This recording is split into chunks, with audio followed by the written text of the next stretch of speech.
Salmo 68, del 1 al 3. Levántese Dios y sean esparcidos sus enemigos. Huyan delante de su presencia los que lo aborrecen. Tremendo. Como es lanzado el humo, los lanzarás. Como se derrite la cera delante del fuego, así perecerán los impíos delante de Dios. Más los justos se alegrarán y se gozarán delante de Dios y saltarán de alegría. Este texto es tremendo.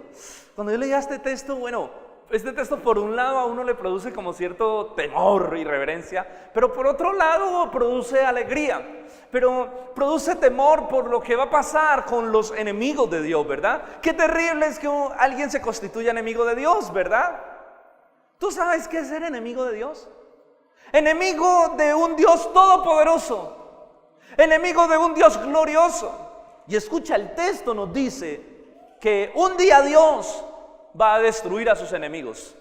Un día Dios los va a disipar como a humo. Un día la ira de Dios caerá sobre sus enemigos, sobre todos los que aborrecen su nombre. ¿Amén o no? Dice ese salmo, porque sean esparcidos los enemigos de Dios, levántese Dios y huyan de su presencia los que lo aborrecen. Tremendo. Y como es lanzado el humo, los lanzarás, como se derrite la cera delante del fuego. Mi hermano, la ira de Dios va a ser tan poderosa. La ira de Dios sobre sus enemigos es tan poderosa que Dios los va a derretir como la cera se derrite delante del fuego. ¿Cuántos han tenido la oportunidad de ver cómo se derrite la cera o la silicona delante del fuego, verdad? Eso es como nada. Terrible ser enemigo de Dios. ¿Por qué? Porque un día la ira de Dios va a caer sobre sus enemigos en su totalidad y los va a destruir por completo. La ira de Dios va a caer sobre todos los que aborrecen su santo nombre. Pero por otro lado el texto nos muestra otra escena. Nos dice, pero benditos los justos, los que han sido justificados, alégrense, gócesen. Y me encanta esa parte del texto. Y salten delante de Jehová, ¿verdad? Porque el Señor nos invita también a alegrarnos. Ahorita él lo decía en medio de la alabanza. El Señor nos invita a alegrarnos, nos invita a expresar nuestras emociones de manera sana delante de su presencia. Y un día nosotros podremos saltar de alegría por la justificación, porque Dios nos ha declarado justos. Note estas dos escenas allí, ese contraste de escenas. Mis hermanos, hoy vamos a hablar de una de las bases fundamentales del Evangelio. Hoy vamos a hablar de uno de los temas fundamentales del Evangelio, que si nosotros tenemos claridad de este tema, nosotros vamos a tener una idea muy correcta del carácter de Dios. Pero si la iglesia no tiene claridad del tema que hoy vamos a hablar, la iglesia va a tener una idea distorsionada del carácter de Dios. Y es lo que ha pasado y lo que pasa muchas veces en el Evangelio moderno. Y es que hay una idea a veces muy distorsionada de quién es Dios, de su carácter, de su santidad, de su temperamento, de lo que Él es. Bueno, no hablemos de su temperamento, de su carácter, de lo que el Señor es. Y hoy vamos a hablar un tema que yo he venido tratando y punteando en algunos sermones, pero hoy lo quiero trazar de manera cardinal para que lo podamos entender profundamente. Y el tema del día de hoy es la ira de Dios. La ira de Dios. Y yo sé que ese tema nos provoca como wow. Pero es un tema tan vital, tan fundamental para el creyente. Es un tema que necesitamos entender, porque cuando usted y yo entendemos este tema, nosotros podemos tener una mejor comprensión de la santidad, de la majestad y de la gloria de Dios. Y cuando nosotros tenemos una imagen más clara de la gloria de Dios, nosotros, escúcheme esto, podemos tener una adoración más profunda y nuestra adoración a Dios es levantada. Y eso es lo que pasa cuando la imagen y el carácter y la naturaleza de Dios es levantada en una congregación. Que usted va a ver que la adoración de esa congregación se levanta porque tiene una comprensión clara de la grandeza y de la naturaleza del Dios que nosotros adoramos en este lugar. Mire Juan 3:36. El que cree en el Hijo tiene vida eterna. Pero el que rehúsa creer en el Hijo no verá la vida, sino que la ira de Dios está sobre él. Volvamos a leer. El que cree en el Hijo, hablando de Jesucristo, tiene vida eterna.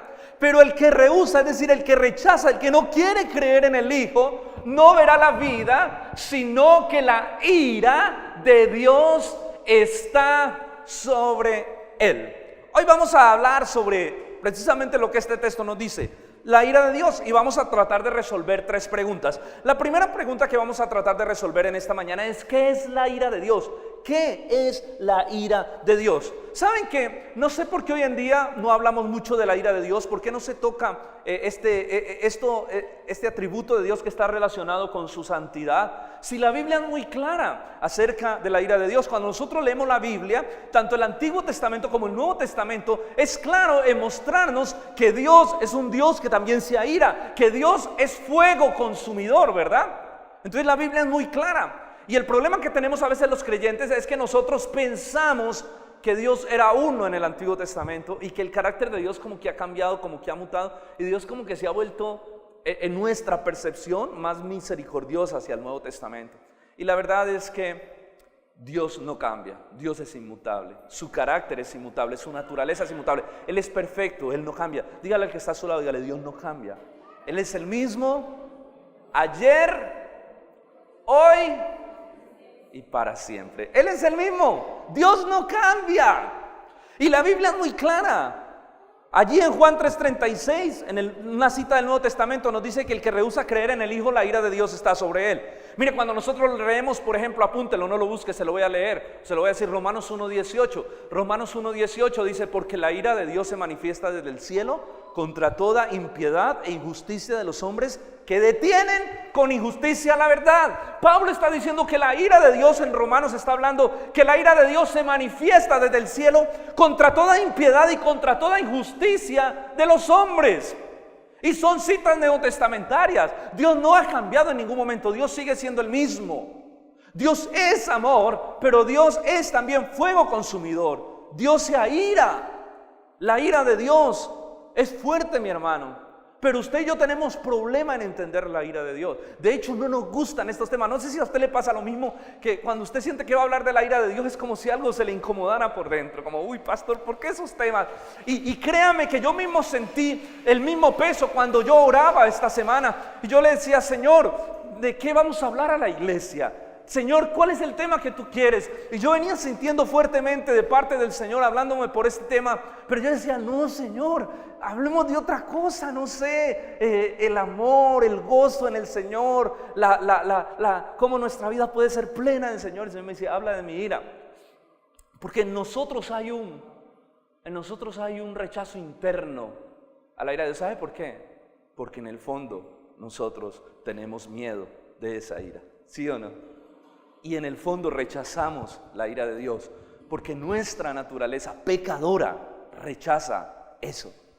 No le gusta, porque sabe que estos temas controlan esa naturaleza pecadora que hay en tu vida.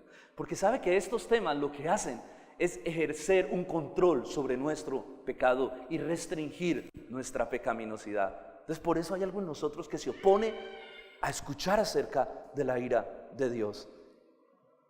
Mis hermanos, ¿por qué tenemos problema? Porque hay una idea distorsionada, escuche. Tenemos problemas en entender la ira de Dios porque hay una idea distorsionada de Dios. O sea, nosotros pensamos que si Dios es amor, pues ¿cómo se va a irar con el hombre? ¿Sí o no? Si Dios ama al hombre, ¿cómo se va a irar con él? Si Dios es amor, ¿cómo puede a la vez airarse de esa manera? Y si Dios es amor, ¿cómo puede echar a las personas al infierno, verdad? Y por eso rechazamos textos como cuando Jesús dijo, no teman al que puede matar el cuerpo, pero teman al que puede matar echar el alma y el cuerpo alma y el cuerpo en el infierno, hablando de Dios. Y yo esta mañana posteé algo en el Facebook y en el WhatsApp que nos reíamos, pero yo le decía a los pastores y a los líderes, que tengo un grupito de toda la ciudad y de gente, pues, de pastores y líderes, yo les decía, no seamos de los que hacemos la teología del chino. ¿Sabe cuál es la teología del chino? La teología del chino es, esto chi me gusta de la Biblia, ay, esto no, esto chi, esto no. Y yo como pastor no puedo ser de los que tengo la teología del chino, de esto chi me gusta predicar, ay, pero de esto no, esto está, no. Entonces, el hecho de que no entendamos ciertos elementos de la Escritura, mi hermano, de que no prediquemos de ciertos elementos, hace que la iglesia tenga una idea distorsionada de Dios, que la iglesia tenga una caricatura, que la iglesia solo tenga una parte, entienda una parte de la naturaleza del carácter de Dios.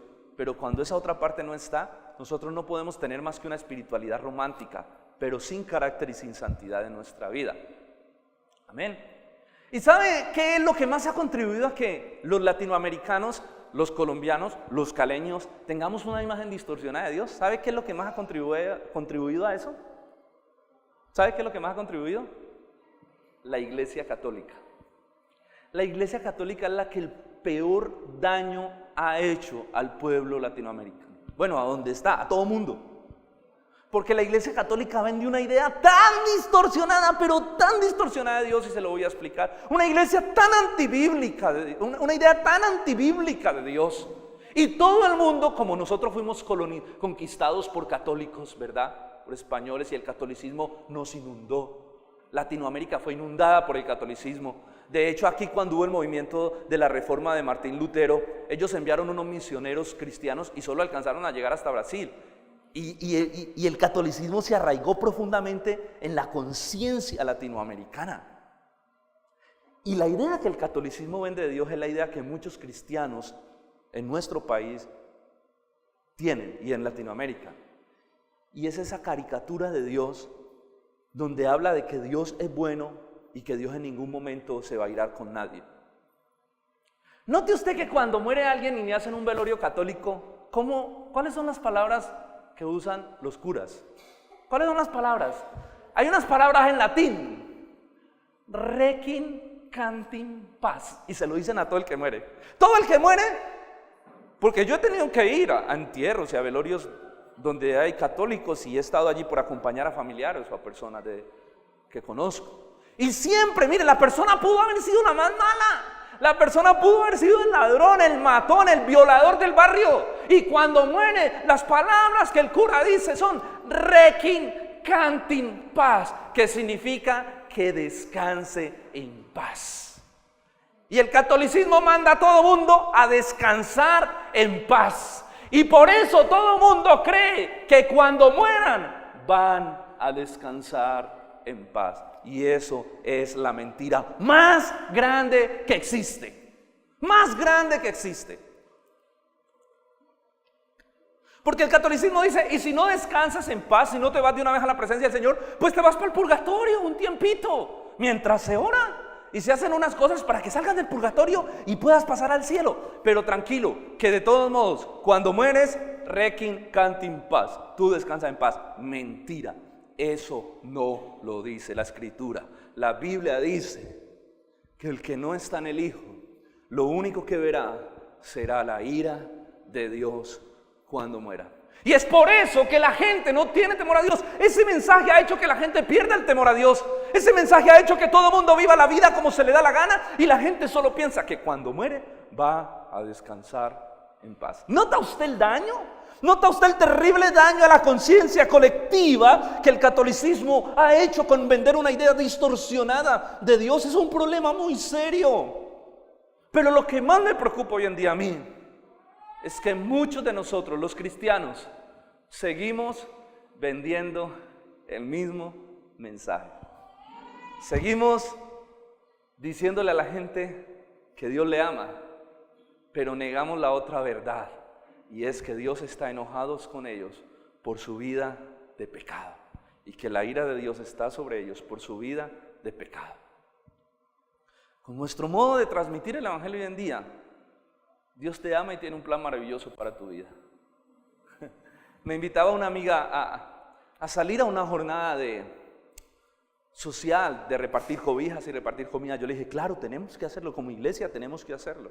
Pero algo que yo voy a hacer y le voy a decir es: mira, pero si nosotros hacemos eso, escucha, porque tenemos que hacerlo, tenemos una responsabilidad social de ayudar al que lo necesita.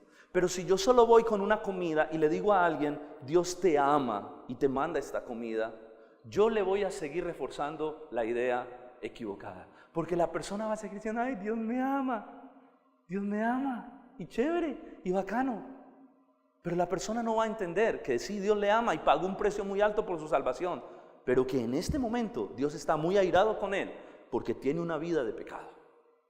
Entonces, si nosotros hacemos buenas obras sin explicar el evangelio, lo único que reforzamos es la idea del catolicismo, una idea distorsionada de quién es nuestro Dios. Yo tengo que decirle a la gente: Dios te ama, pero tengo que decirle: pero estás en un grave problema, estás en un grave peligro, estás en problemas muy serios, porque el que no cree en el Hijo, el que rehúsa creer en el Hijo, la ira de Dios no dice estará, dice está sobre él, está sobre él. Una persona sin Cristo es una persona que es enemiga de Dios.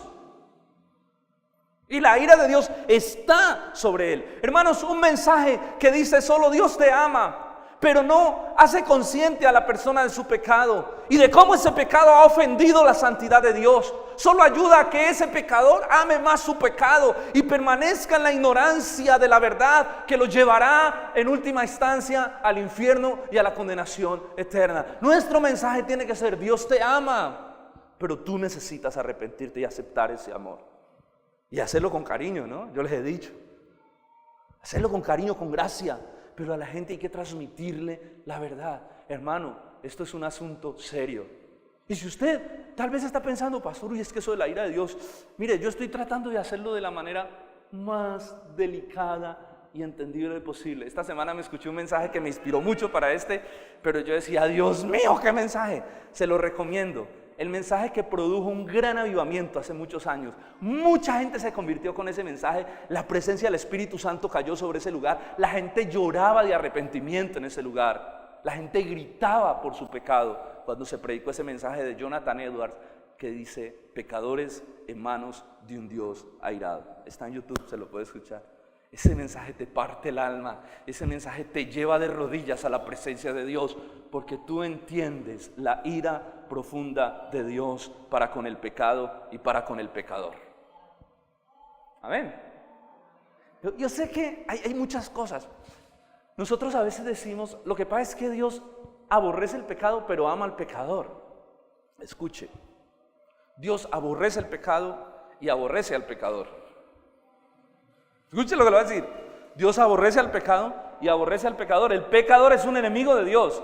Lo que pasa es que hay una puerta de amor abierta, porque Dios lo ama, pero su ira está sobre él. Y si él no se arrepiente, un día su ira va a caer. ¿Sí soy claro? Es una paradoja, pero es así, es así. El pecador que no se arrepienta, hermano, pasará sus días eternos en el infierno. Bueno, aunque en la eternidad no hay días, ¿no?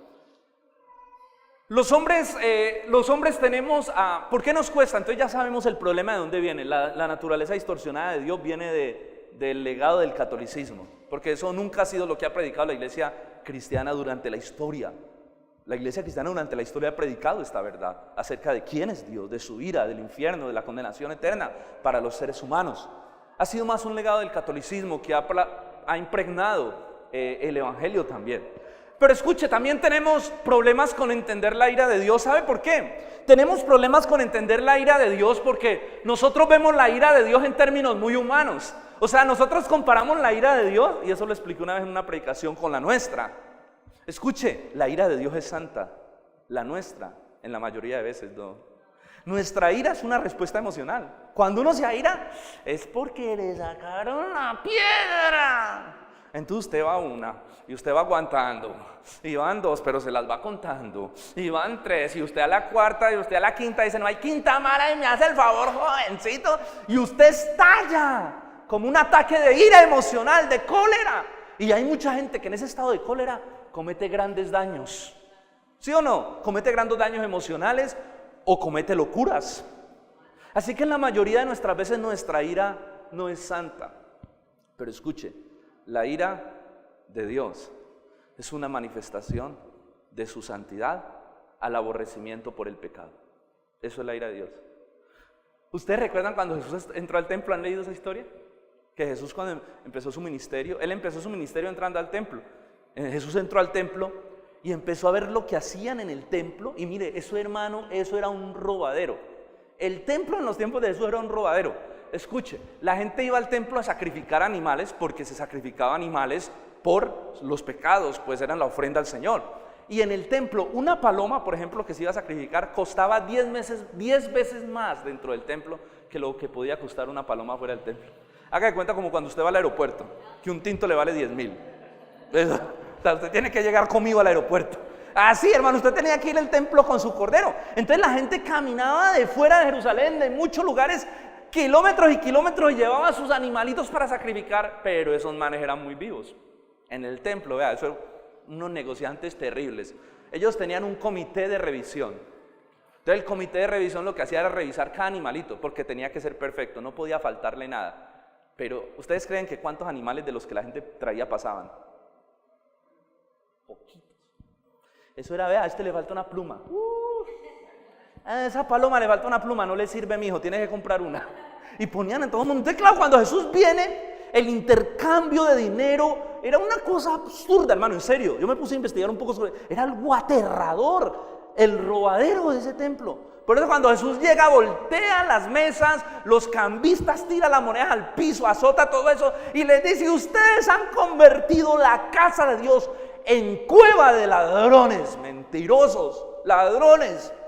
Les dice a todos, la ira de Dios se manifestó frente a una injusticia que se está viviendo. Entonces, siempre que hay una manifestación de la ira de Dios, hermano, es porque es la manifestación de su justicia. La ira de Dios es santa. La ira de Dios es la manifestación de su justicia cuando la santidad de Dios ha sido ofendida. Es una respuesta al pecado. Eso es la ira de Dios. ¿Sabe por qué existe la ira de Dios? Porque existe la santidad de Dios. Hermano, pero la razón más grande, entonces, la razón más grande por la que nosotros no entendemos la ira de Dios, escuche, es porque nos cuesta trabajo, mucho trabajo, entender la santidad de Dios. ¿Cuántos saben que tienen un Dios santo? Vuelvo y pregunto, levante su mano el que sabe que tiene un Dios santo. ¿Qué es que Dios sea santo? O sea, uno medio se acerca, pero la santidad de Dios es algo tan profundo, es el único atributo de Dios que en la Biblia se recalca con supremacía. De ningún atributo se dice como de la santidad que se dice santo, santo, santo. La Biblia en ningún lugar dice Dios es amor, amor, amor. O Dios es justicia, justicia, justicia. O Dios es ira, ira, ira. No, pero la Biblia sí dice, cuando Isaías tiene la visión en Isaías capítulo 6, Isaías ve los serafines dicen, Dios es santo, santo, santo. Todos sus atributos están permeados por su santidad, su santidad, su santidad, su amor es santo, su justicia es santa. Todo en Dios es santo. Escuche, todo lo que se acerca a Dios es santo. El pueblo de Israel era el pueblo santo. La palabra es la palabra santa. La iglesia es la iglesia santa, la esposa santa del Cordero de Dios. Todo lo que Dios acerca a Él lo santifica de alguna manera para que pueda estar delante de su presencia. Bueno, aunque ese no es el tema, dentro de 8 días vamos a hablar, si el Señor lo permite, de la santidad. Y estoy orando para que podamos entender, porque cuando entendemos la santidad, escúcheme, nosotros aprendemos a caminar en santidad delante de Dios. Porque el Señor nos llamó a santidad. Esa es la verdad. Y yo sé que todos luchamos. No crea que porque yo estoy predicando esto, uy, el pastor es una persona santa, santa, santa. No, yo lucho con muchas cosas, pero Dios ha traído mi vida en un proceso de santificación. Y yo creo que tenemos que ir a una santificación tan profunda, porque a veces pensamos que santidad es no decir grosería, no bailar, no tomar, no fornicar, no adulterar. Pero la santificación tiene que penetrar aspectos más profundos del corazón, como el egoísmo, como las actitudes, como los pensamientos más íntimos. Todo en nosotros tiene que empezar a ser santo, porque esa es la obra que el Espíritu Santo está haciendo en nosotros. Pero entonces, claro, como nos cuesta a veces entender la santidad del Señor, entonces por eso nos cuesta también entender la ira de Dios, porque la ira es una respuesta de la santidad del Señor. Ahora, la pregunta es, porque el texto dice, el que rehúsa creer en el Hijo, la ira de Dios, ¿qué dice Juan 3:36? Vuélvalo a mirar. La ira de Dios está sobre él, no dice estará. La ira de Dios está, habla de un tiempo presente. La ira de Dios está sobre él, sobre el que rehúsa creer en Cristo. La ira de Dios reposa sobre él, la vida de Dios está sobre su vida. ¿Saben por qué, hermano? Porque el hombre, escuche, por su pecado y por su rebelión, se ha constituido enemigo de Dios. Se lo repito, el hombre por su pecado, la Biblia lo muestra como enemigo de Dios. Así que nadie escuche esto, que no esté en Cristo, nadie que no esté en Cristo puede estar cerca de Dios. Todo el que está fuera de Cristo, todo el que no ha recibido a Cristo, no ha aceptado a Cristo como su Redentor y Salvador, la Biblia lo muestra como un enemigo de Dios. Dios lo ve como su enemigo. Por eso le decía que es terrible. El tema es terrible. El tema es profundo. Porque no solo los demonios, no solo Satanás es enemigo de Dios. Todo aquel que rechaza al Hijo se constituye enemigo de Dios. Por su rebelión el hombre está en un estado de enemistad contra Dios. ¿Sabe por qué la gente rechaza el Evangelio? ¿Sabe por qué la gente rechaza la palabra? Porque la gente es enemiga de Dios. Porque la gente odia a Dios. Porque la gente aborrece la santidad de Dios. ¿Sabe por qué la gente no se quiere acercar? Y ahorita lo vamos a leer. Porque la gente aborrece la santidad de Dios. Porque nuestra naturaleza pecadora es enemiga de Dios. 100% enemiga del Señor.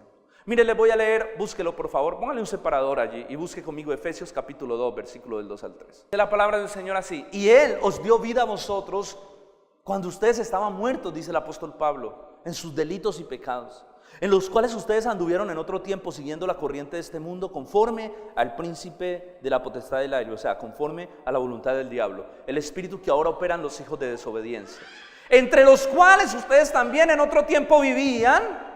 Dice, nosotros vivíamos en otro tiempo en los deseos de nuestra carne, haciendo la voluntad de nuestra carne y de los pensamientos, y éramos por naturaleza hijos de ira, lo mismo que los demás. ¿Sabe qué dice la Biblia? Que nosotros en Cristo vivíamos una vida de pecado, que éramos guiados por nuestros impulsos pecaminosos, por los deseos más vanos y carnales de nuestro corazón, que cuando estábamos en Cristo lo que gobernaba nuestra vida era nuestra naturaleza pecadora, y que era guiada de acuerdo al príncipe de la potestad del aire, de acuerdo al diablo. Nosotros corríamos, éramos seducidos por el pecado, vivíamos en pecado, y ese pecado es lo que hacía que fuéramos hijos de ira. Mire que ahí lo dice, éramos hijos de ira, lo mismo que los demás. Hermano, lo que hace que la ira de Dios repose sobre el hombre, como lo dice Juan 3:36, es que el hombre está gobernado bajo una vida de pecado. Y escuche, el hombre está regido bajo una ira de pecado. Y dice Juan 3:36 que la ira de Dios está, no dice estará, dice que está a tiempo presente. La ira de Dios cuelga sobre toda persona que no se ha arrepentido y le ha entregado su vida a Cristo. ¿Y sabe qué es lo que pasa? Que cada pecado que esa persona comete es como una gota que cae sobre el balde. Y lo único que detiene la ira de Dios para que se manifieste en su plenitud es la misericordia de Dios. Es la misericordia y la gracia de Dios que la sostiene. Pero un día, la misericordia de Dios dejará de sostener su ira para con los hombres. Dice la Biblia que Dios no quiere que ninguno perezca, sino que todos procedan al arrepentimiento. Hay algo en Dios que está restringiendo su ira completa y total sobre el hombre. Pero la Biblia dice que el que no está en Cristo, el que rehúsa creer en el Hijo, la ira de Dios está sobre él. Es alguien que está en enemistad con Dios. ¿Y sabe qué es lo más terrible? Que todos los seres humanos están bajo la ira de Dios, excepto los que han creído en Cristo. Dice la Biblia, por cuanto todos pecaron, Romanos 3:23, todos están destituidos de la gloria de Dios. Mire que no dice, es increíble porque no dice todos estarán destituidos, no, dice están, tiempo presente.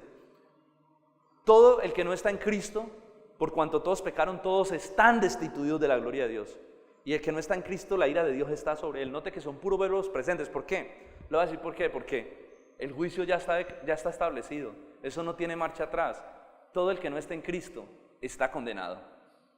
Todo el que no está en Cristo está destituido de ver la gloria de Dios. Es imposible para una persona sin Cristo poder ver la gloria de Dios. El juicio ya está establecido, ya fue ejecutado en el cielo. Por eso el texto dice que la ira de Dios está sobre él y que está destituido de la gloria de Dios. Hermano, miren, si Dios no perdonó a Satanás y a sus ángeles cuando se rebelaron, Dios tampoco perdonó al hombre por su rebelión.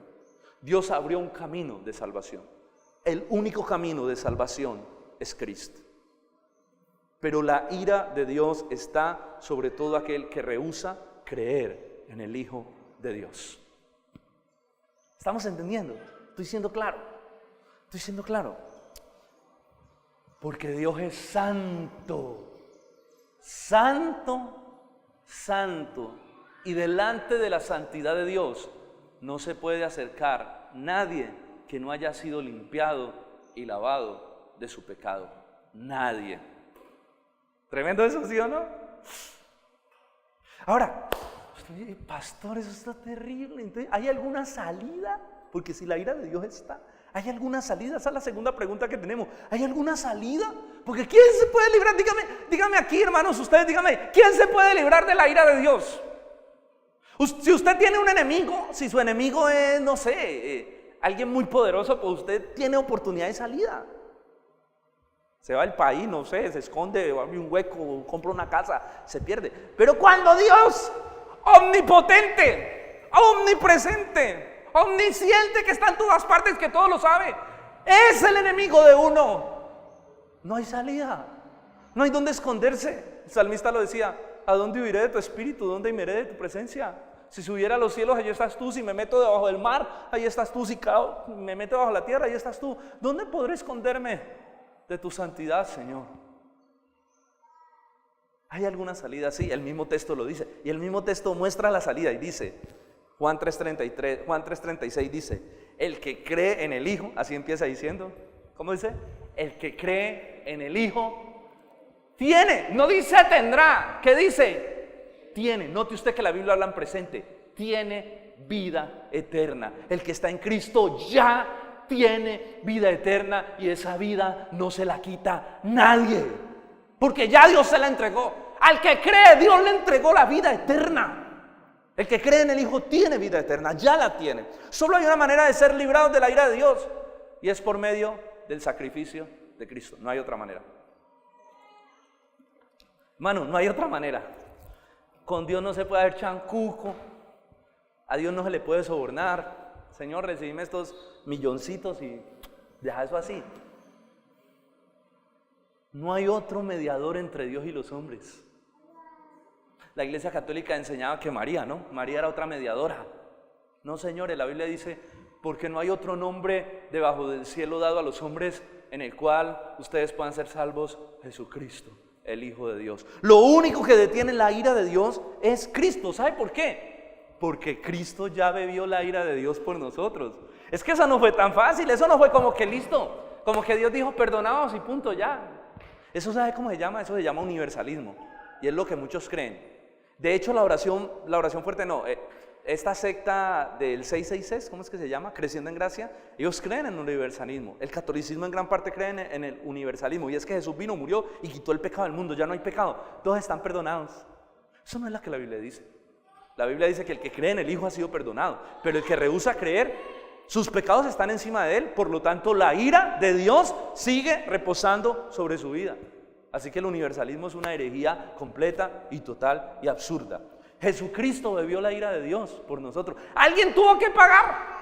Alguien tuvo que pagar. Alguien tuvo que pagar por nuestro perdón, por nuestra salvación. Alguien tuvo que pagar el precio alto. Alguien tuvo que beber la ira que usted y yo merecíamos. Cristo la bebió. Por eso Cristo, ¿ustedes creen que fue fácil el sacrificio?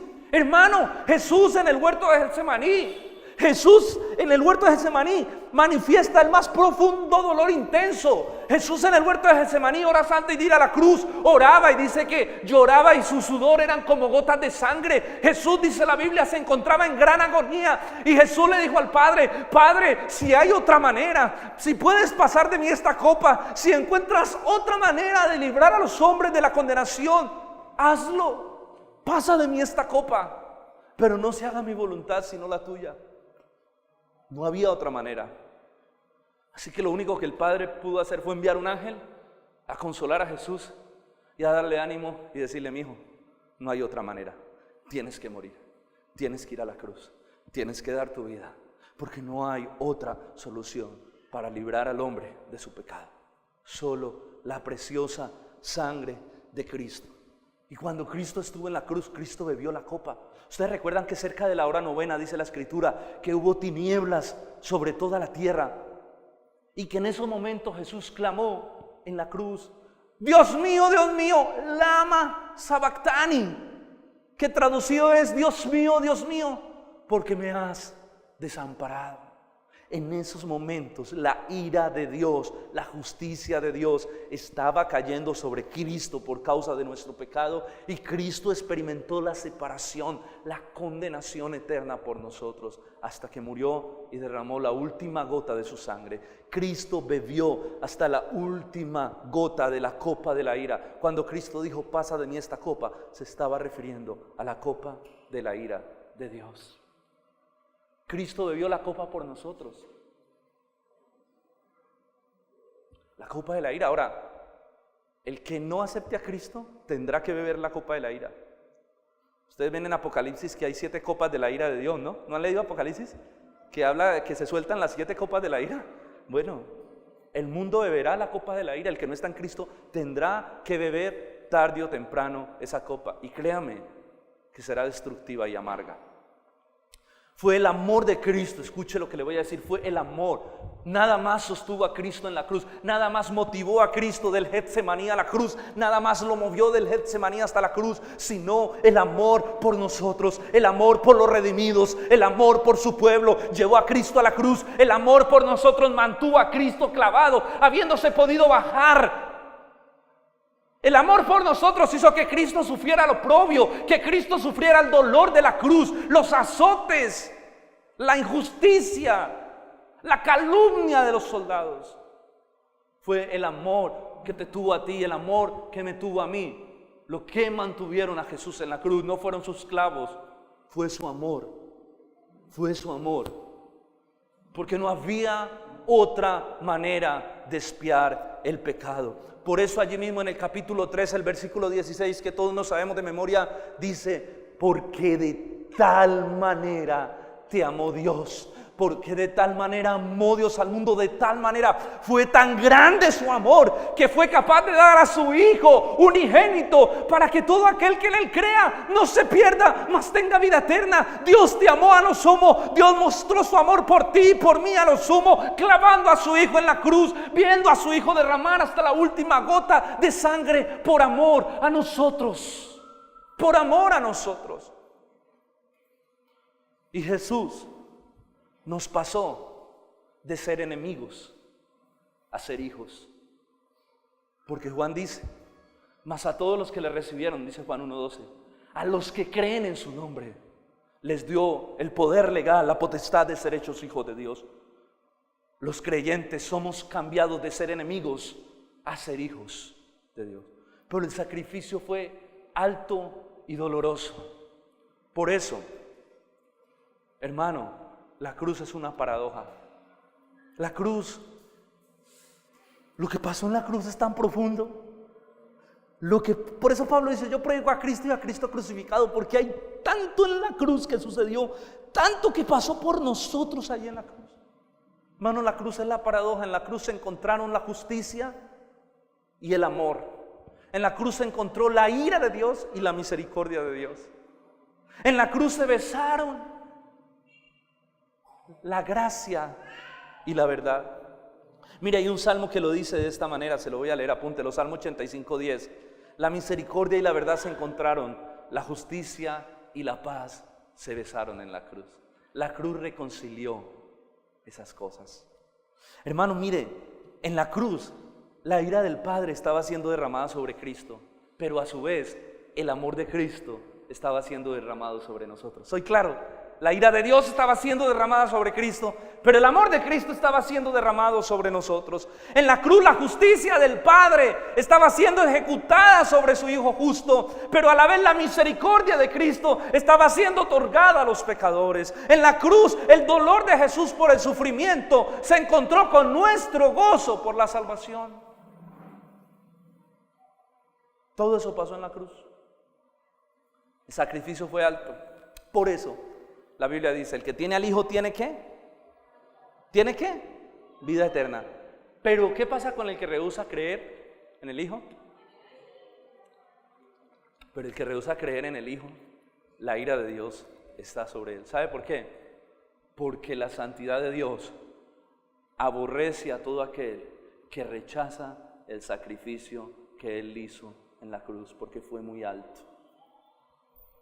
Porque Dios no tolerará a nadie delante de su presencia que rechace el sacrificio hecho en la cruz. Porque la santidad de Dios no podrá permitir que nadie que rechace el sacrificio de Jesús, no importa cuán bueno sea, no importa cuán moralmente bueno sea, no podrá soportarlo. El costo que se pagó por el perdón de los pecados fue muy alto y doloroso. Por eso no hay excusa.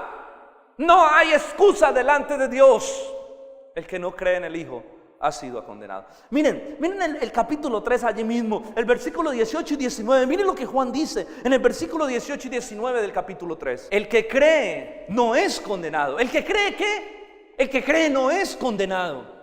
Pero el que no cree ya, escuche esto, ya ha sido condenado. Porque no ha creído en el nombre del unigénito Hijo de Dios. Y esta es la condenación, que la luz vino al mundo y los hombres amaron más las tinieblas que la luz, porque sus obras eran malas. Terrible. ¿Sabe qué es lo que condena al hombre?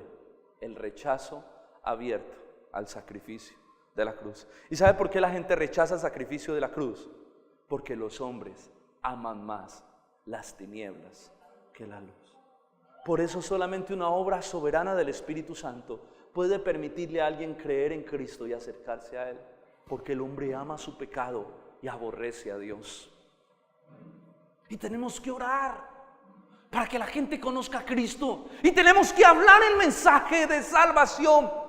Porque el que no está en Cristo ya ha sido condenado. Pero hay una puerta, hay una salida, y es Cristo. Es el sacrificio de Cristo en la cruz, hermano.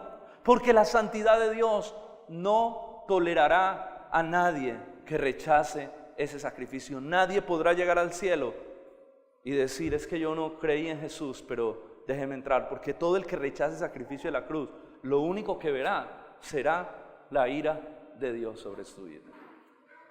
Y por último, y con esto termino, ¿de qué nos salva Dios? Con eso termino. Bueno, ya hablamos sobre la ira, hablamos sobre la salida de esa ira, pero la pregunta final es realmente ¿de qué es que nos salva Dios? A ver, hagámonos esa pregunta. Hermanos, ¿de qué nos salva Dios? ¿De qué cree usted que nos salvó el Señor realmente? ¿De qué? Nos salvó de una vida eterna en el infierno. Muy bien, ¿de qué nos salva el Señor? ¿De qué nos salva Dios? Y pues me gusta el título que Jonathan Edwards le dio a su mensaje: Pecadores en manos de un Dios airado. ¿Sabe de qué nos salva Dios? Dios nos salva de Él mismo. Dios nos salva de Él mismo. De eso nos salva Dios. De su santidad y de su justicia. De eso realmente es lo que nos salva Dios. Dios nos salva de que éramos enemigos y fuimos reconciliados. Dios nos salva de la ira que vendrá por causa de su santidad y su justicia sobre el hombre y sobre la tierra. De eso nos salva el Señor, de sí mismo. Hermano, el infierno, sí, pero el infierno no es más que la manifestación eterna de la ira de Dios. Eso es el infierno. El infierno es la manifestación eterna por los siglos de la ira de Dios. El infierno es el lugar donde Dios destruirá a sus enemigos y se derretirán como cera, como lo leímos en el Salmo. ¿Verdad? Terrible. Yo le digo a la gente: ¿tú sabes qué? Porque hay gente que dice, ¿qué va? Si uno se tiene que ir para el infierno, pues se va para el infierno. Hasta en el infierno la pasó rico. Hay gente que es tan atrevida, es tan ignorante. ¿Sabe qué? Cuando una persona te responde así: bueno, ok, ve a tu casa, prende la estufa de gas, ponla al máximo, con la llama al máximo, mete tu mano 10 segundos dentro de la llama y déjala 10 segundos y trata de resistir. Pues bobo, ¿cómo va a resistir? Me quemo. Bueno, eso es lo que te va a pasar, pero no 10 segundos, sino por los siglos de los siglos, de los siglos, de los siglos, de los siglos, por tu rebelión y tu rechazo a Cristo. Y verás que la gente va a decir: wow, ¿serio? Sí. Porque la gente no tiene conciencia de la condenación eterna. Porque la gente no entiende qué va a ser la condenación eterna. Por los siglos de los siglos de los siglos experimentará la ira de Dios y el rechazo al sacrificio de Cristo en la cruz. ¿Ven que el mensaje que tenemos es serio o no? Es tan serio como para que nosotros realmente le digamos a la gente en el peligro que se encuentra. Es tan serio el mensaje como para que nosotros evaluemos nuestra propia conversión y miremos si realmente somos creyentes o solo simpatizantes con la iglesia. El mensaje es muy serio porque se trata de dónde vamos a pasar nuestra eternidad. Hermano, habrá un día, escuche esto se va poniendo como esas películas de suspenso, que uno va llegando a unos puntos que uno dice, Dios mío, me toca tocarlos. Llegará un día donde la ira de Dios se desatará en todo su esplendor. Y la Biblia le llama a ese día el día de la ira, el día del Señor. Mire cómo lo dice Sofonías, apúntelo. Sofonías 1 del 14 al 15. Sofonías 1 del 14 al 15. Apúntelo, no lo busque. Mire cómo Sofonías ve el día de la ira del Señor. Sofonías dice así: ya se acerca el gran día del Señor, a toda prisa, dice, se acerca. El estruendo del día del Señor será amargo, y aún el más valiente gritará. Será día de ira aquel día, día de acoso, de angustia, día de devastación y ruina, día de tinieblas y penumbra, día de niebla y densos nubarrones. El día del Señor, aún el más valiente temblará. Será día de tinieblas, día de ira. Mira cómo lo dice Romanos capítulo 2, versículo 5. Pablo lo dice así.